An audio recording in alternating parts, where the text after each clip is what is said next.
The walls are white, and I'll write these pages blank. As I press the gears inside my head to crank, I watch the curtain close. I then recall to memory an ill-favored tale of a man who would regale the crowds by speech and prose. People flocked in droves from the cities and the groves to hear his words of revelry. Through misfortune fated, but not the least anticipated, he'd be cursed by cruelty's craft of devilry. The man grew then in renown, drawing unto him the regent's crown, who for as long as he reigned was not easily entertained and equally as shrewd. Want of his position, he tired of his court jester and musician, but through this man's use of metaphor and allusion, at the performance's conclusion he found himself renewed. Due to his capricious inclination, he ordered his squire to extend the man an invitation to his court.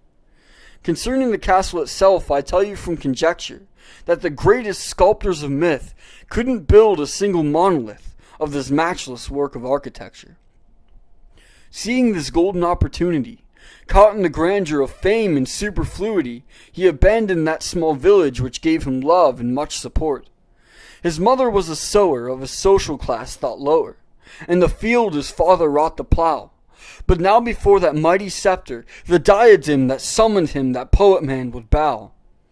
But as the days waxed on and retired, the king grew bored and new entertainers acquired which would render the bard man destitute.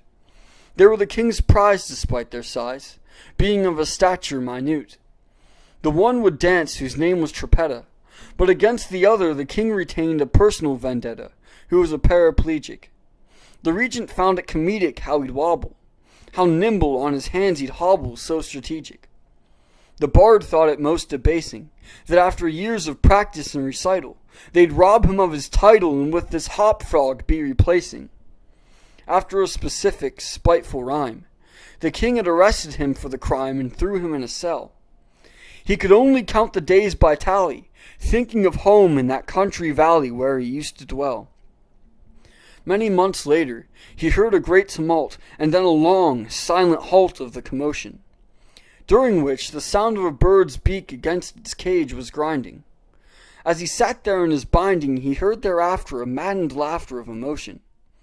It happened within that hour he was released, and the intermittent grinding sound had ceased.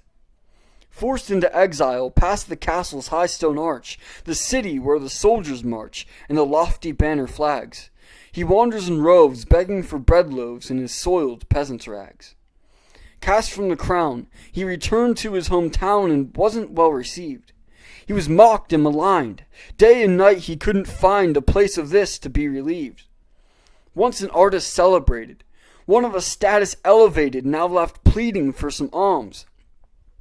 Of all the peasants he was least, for even a friar or a priest wouldn't read to him the psalms. Many will tell tales of minstrels, jesters, and mimes, but who dare speak the legend of the hated full of rhymes?